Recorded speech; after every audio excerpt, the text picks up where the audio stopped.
All right. Well, we are going to get started. I am a minute late. Sorry for being a little bit late.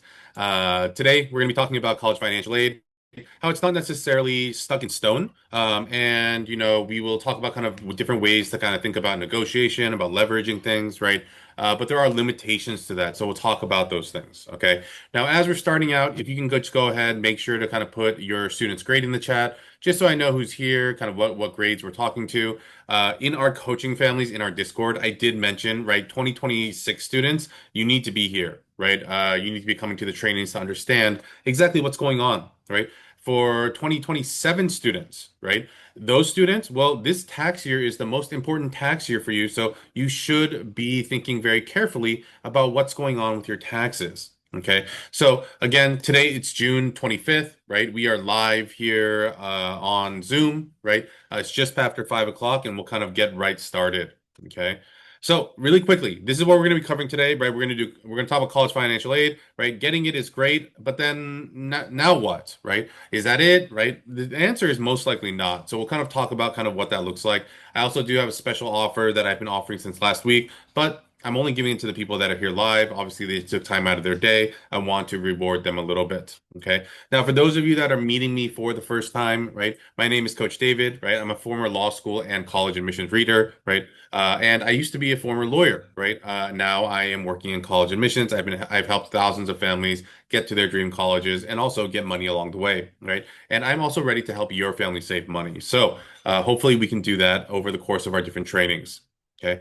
Now, one of the sections I always like to start off with is financial aid news, right? I like to kind of bring up kind of new things that are happening in the world of financial aid, new things that are going on, so that our families can fully understand what the situations look like, especially with all the things that are changing in today's modern world. Okay. But I talked about this kind of a couple of weeks ago as well, but there have been proposed budget cuts. Okay. Now there's different federal grants that are given out and are part of this proposed budget cuts, right? But one of the ones that is the most important for a lot of lower income families is the Pell Grant. Okay. Now, the kind of budget that it has been proposed is going to cut the Pell Grant from around $7,000 to around $5,000, right? That's more than a 25% reduction, right? That's a lot of money that families need in order to go to college. Okay. At a lot of state level schools, that is enough to cover, $7,000 is enough to cover the tuition for that state level school. But with that being now cut, lower income families are going to be hurting a little bit more. Right. There's also going to be cuts to federal loans, especially graduate programs, right? Which have been the lifeline for a lot of students to advance their education, right? Let's just take, for instance, a student that just graduated from college is headed to medical school, right? Again, let's say parents aren't in a position to pay. That's $125,000 a year that student has to pay for medical school. What are they going to do? Work part-time, right? Even if work, if they had a skill set where they could work part-time and make $125,000, well, that's a pretty good side hustle, right? But they are proposing that they're going to cap the amount of federal loans that graduate students can take, right? But then the question becomes, well, how many students can now afford to go to graduate school, right? Now, from a kind of more undergraduate look, right? Colleges from public to private, right? In kind of interviews, and a lot of them stayed anonymous while they were doing their interviews, right? They have stated that they are anticipating future cuts. Right. Now, there were two kind of large public research university officials that have stated that cuts to grant and aid will be difficult to avoid. Basically, they're saying it's going to happen, right? There are even some colleges out there that have stated that current aid packages that were given to students might be cut. Okay, so they gave you $20,000, but around when school's starting, they're going to say, sorry, we can only give you 13, right? The world of financial aid is kind of like upside down right now with all the cuts in the kind of federal budget, the cuts in the Department of Education, right? No one really knows where things are going. So colleges are a little bit more scared, right? They're a little bit playing their cards closer to the vest, right? They're trying to hold on to their cash reserves. So all these different things that have to do with money, unfortunately, affect the money situation that each family is going to be getting, right, for their financial aid. Okay. Now, again, I'll try to keep you guys as up to date with what's going on every kind of week, right? But if there are certain things that you're worried about, please reach out to us to make sure that we are taking a good, clear look at what's happening. Okay. Now, one of the things I always say is don't get scared, get prepared, right? Again, I've heard it all. My family makes a little too much money, right? We own our home, we have a business, rental properties, whatever it is, right? There's a lot of different reasons why people think that they are not going to get anything from financial aid. But I'm here to tell you that more families than not can get something, right? Doesn't matter if you make $500,000 a year or $50,000 a year or $0 a year, right? There are more opportunities than you realize to get financial aid. Right. Now, before we get into the training, right, I want to give a quick message. This is the same message that I give every week, but there are some things that have changed, right? So, for those of you guys that don't know, Financial Aid Secrets is part of egelloC. egelloC is our parent company. Okay. Now, one of the things that we've been doing this summer is our kind of college application intensive. Now, one of the things that you'll see is that I crossed out Kickstart, right? We don't have any more space available, right? I don't know if you guys remember what I told you guys last week, but in order to come to our accelerator, you need to go through Kickstart. So why am I still talking about it, right? Well, I'm talking about it because there's a couple like new programs that we have that can help your student through this process. We're currently working on a kind of self-paced Kickstart that you can go through, right? We also have different programs where we can help your student from now until the end of application season to make sure that they're on track, make sure that they're making it through the process. Okay, so I will have a link for you at the end of our training so that you can get more information about that.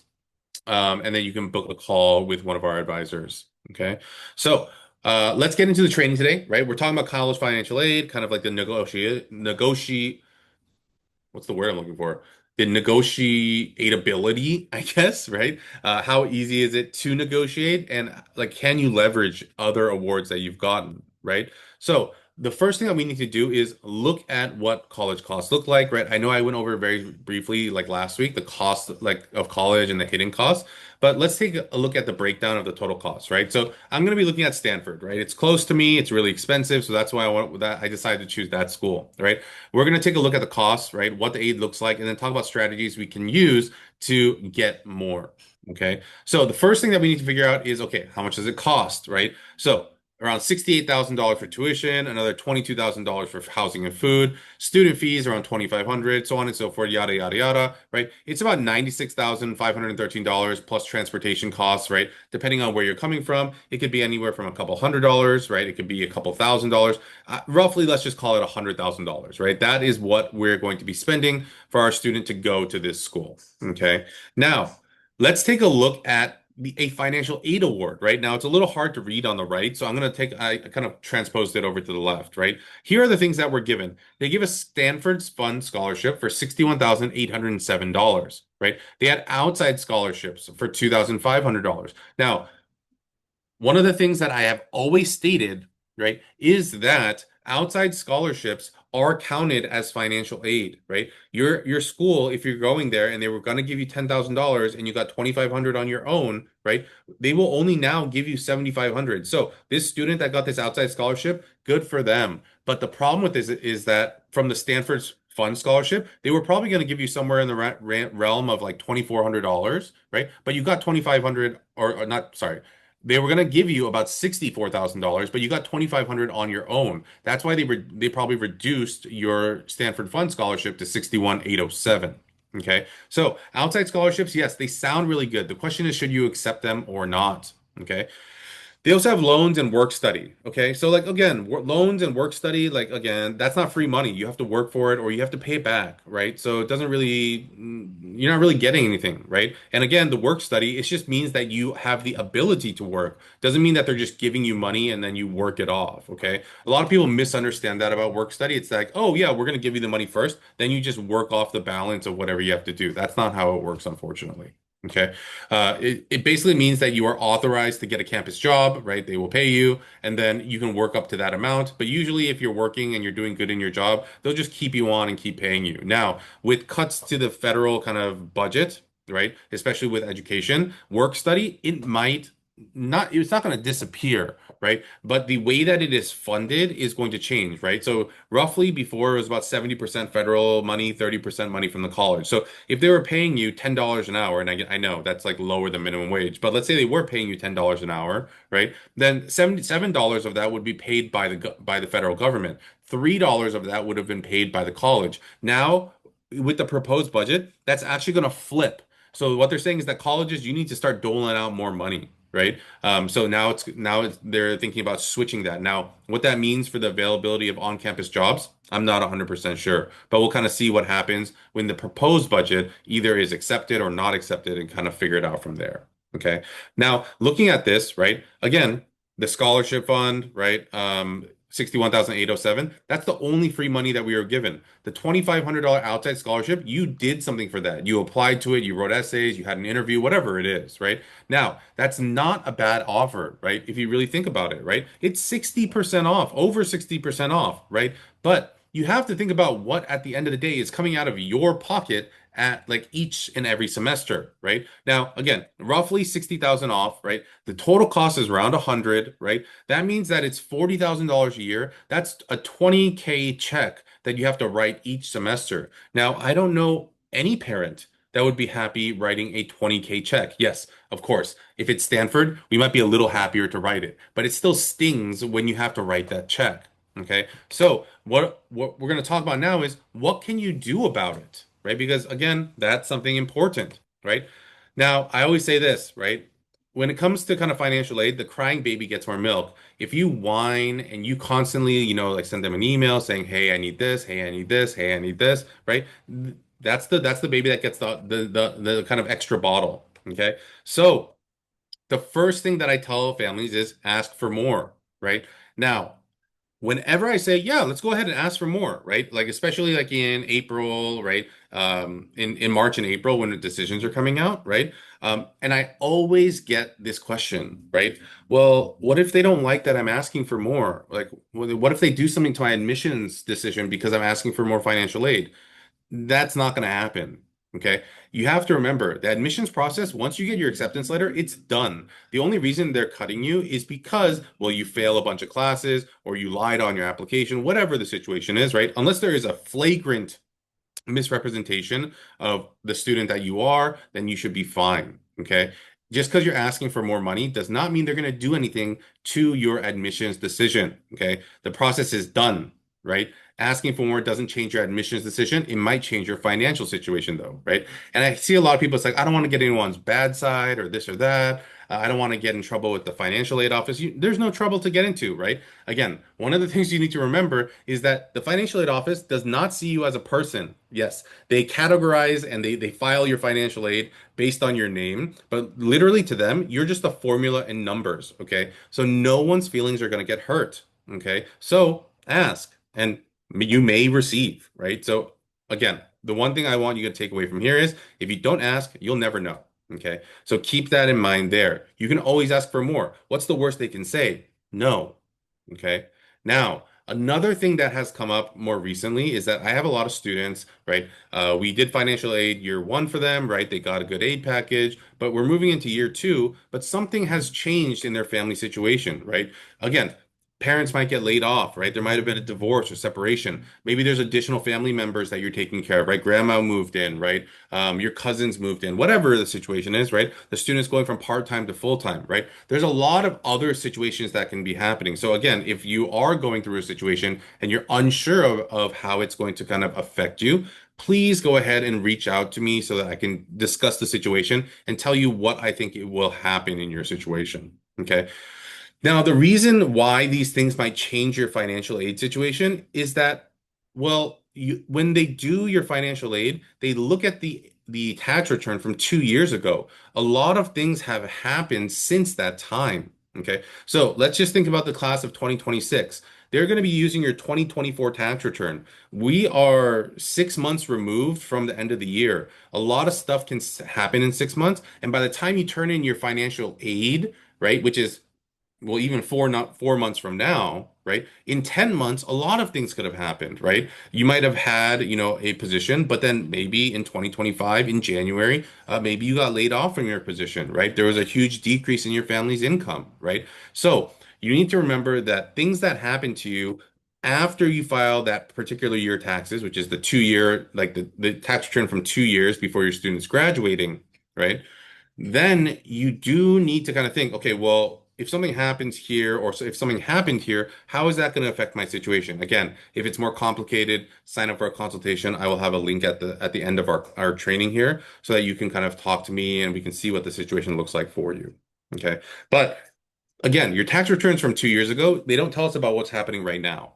Okay. So make sure that if there are things that are happening right now, let's say that you have added another dependent, grandma, and grandma's sick, and there's huge medical expenses and this and that, so on and so forth. Those are things you want to tell the school about. The problem with that is that realistically, you're not going to be able to tell them about that because you're not going to be able to turn in your 2025 tax return until the following year. Okay. So again, remember what is on the tax return you turn into the school and what is your present situation may be very different. If that's the case, then it's something that we should tell the financial aid office about. Okay. Now, the other question I always get is like, oh, which colleges can we kind of ask for more at, right? Or where can we negotiate, so on and so forth, right? And so here is the thing, right? Negotiations happen all the time. Leveraging happens all the time, but you need to be comparing apples, right, to apples and oranges to oranges, right? There are some schools that only some schools will care about awards from other colleges, right? Now, a lot of our families are from California, so unfortunately, I have some bad news for you. The UCs and CSUs do not care how much money you got from another school because if you're going to your home state school, they know that for almost I'd probably say 95% of the time, they are the most cost efficient option. Okay. There will usually never be a more cost efficient option, right? Whatever income bracket that you're in, right? So keep that in mind there. The state schools, whatever state you're in, right? They don't care about, oh, well, you got into Yale and they give you $60,000. Well, it still costs more than going to our school, right? So keep that in mind, right? You need to compare like schools. So let me give you some examples here, okay? So UC Berkeley will never care that you got an offer from Stanford. Again, why? Well, at the end of the day, there's a very low chance that Stanford will ever be cheaper than going to Berkeley, whatever income category you're in, right? At the same time, a state school and a private school, it is not comparing apples to apples.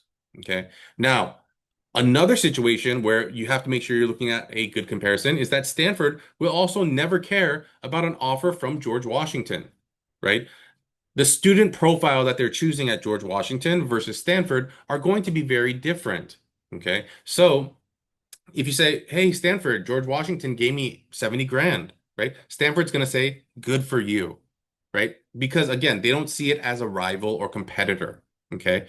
But, right, here are situations where it might kind of sway them a little bit, right? And again, I used high kind of like high level schools because again, I want you guys to understand, right? But MIT, well, yeah, they might care about a better offer letter from Stanford, right? So if MIT comes back with 50 and Stanford comes back with 60, and you call MIT and you say, hey, is there anything more we can squeeze out? Stanford's offering me another $10,000 a year, right? MIT might say, right, and more likely will say, give me a couple of days, let me see what I can do. Okay. Now, Mellon, right, might care about an offer from Caltech. Again, well, if it's a higher ranked school, right, and they gave you more money, well, Carnegie Mellon's like, oh, what did we miss? Right? Is there something else we can do for this student? Right? And then again, when they're very comparable, right? Duke might care about an offer from Rice, right? They're very comparable schools, right? Ranked very kind of well. Because a lot of our students are in the engineering fields, I chose schools that have, engineering, computer science, where they're kind of very, very, very elite schools. Okay. So again, Duke might care about Rice, but if you say, oh, well, like UC Berkeley's really highly ranked in engineering, and so is this school and so is that school. It's like, yeah, but again, the comparison that doesn't work is that Berkeley is a state school and then this school is a private school. Okay. And then you might be like, okay, well, I'll compare state schools together. Again, UC Berkeley and UCLA, the problem with trying to compare and leverage them is that their offers are almost exactly the same. It might differ by, I don't know, 5 to 8%, right? So if you're calling Berkeley and saying, hey, can I get an extra $303? It might not necessarily work, right? Because again, cost of living is different in Berkeley than at LA, so on and so forth. Okay. But so again, make sure that you're kind of looking at, like for like colleges. Okay. Now, quick takeaways here are that you can always do something, right? Now, I understand these situations that I have kind of told you guys about, they're limited, right? But there's always something that you can do to even get another dollar, right? Now, I've been able to help families, consistently get like an extra 5, 10K, either just by asking or by using, leverage from, other kind of similar schools, right? Right, I don't want you to give up, right? The only situations where I tell families, hey, you need to give up is, well, when I look at the income situation and the particular school they're going to, and I'm like, they're not going to give you anything. Don't like waste your time, right? But I do say make sure to exhaust all your resources before looking at things. And then the final piece I want to, and it was a smaller piece for today, but I do want to make sure that you understand outside scholarships. If you have not seen my training, I think it was about 3 weeks ago now, about outside scholarships and finding the right scholarships for you, right? Make sure to watch that because one of the things I talk about is scholarship displacement, right? And if your family is considered non-low income, right?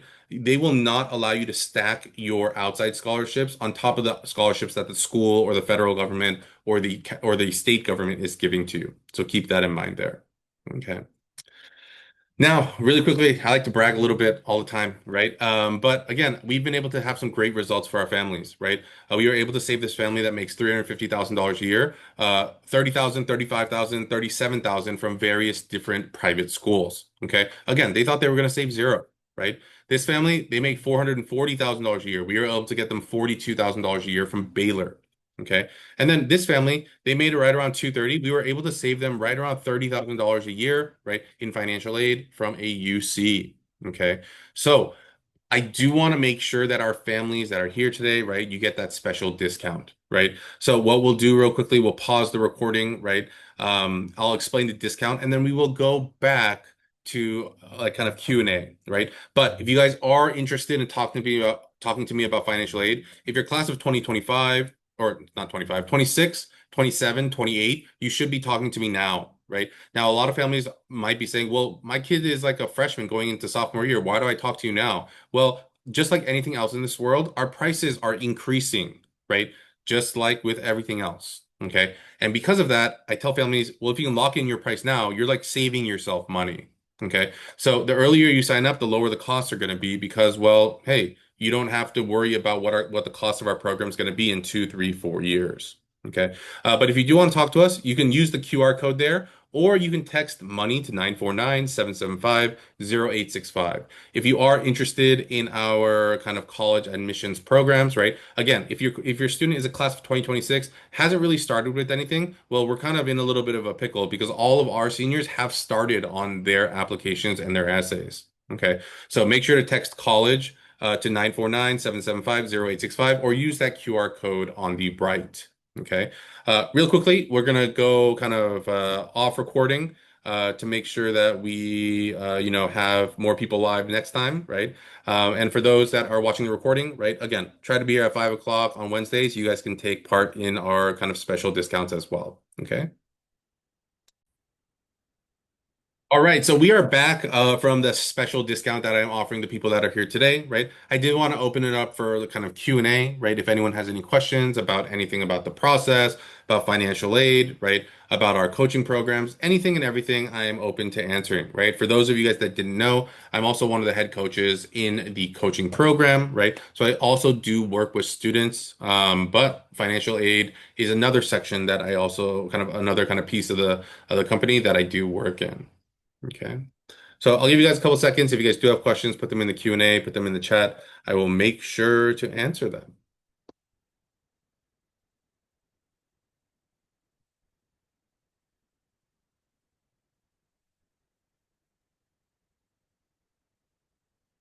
All right, we have a question here in the Q&A, and it says, is there an income limit to getting financial aid? So usually I say no, right? But because I've seen, families with higher level incomes nowadays, right? I do say if you're making over, $1 million a year, I can't help you, right? Unfortunately, right, any college you go to is gonna be full price, right?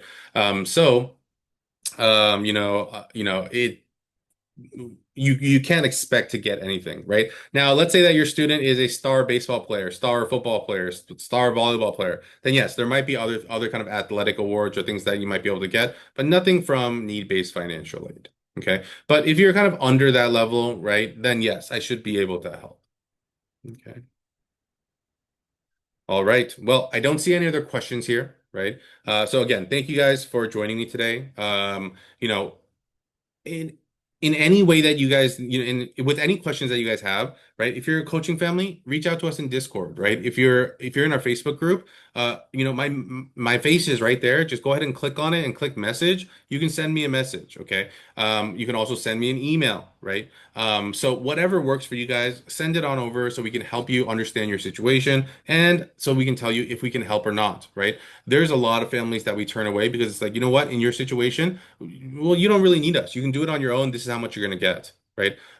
But a lot of our families are in very complicated situations, right? Where their income might not truly reflect kind of like the cash flow that they have, or their assets are really high, but that's because there was an inheritance or this or that, so on and so forth, right? There's a lot of different situations that I've dealt with over the past 15 years, 16 years, right? But I'm pretty sure I've probably dealt with the situation that you're in. Okay. So make sure to reach out to us. Again, I'll leave the QR code up real quick so that you guys can take a picture or you guys can text us, right? And then if there are any more specific questions, make sure to sign up for a consultation so we can talk, right? Our consultations are always free. We do not charge, right? And at the end of the day, at least you can get some of your questions answered. Okay. So I'll leave this up for a couple minutes here. If you guys do have any other questions, make sure to reach out and we'll talk to you again next week. Okay. All right. Everyone have a great night. Bye bye.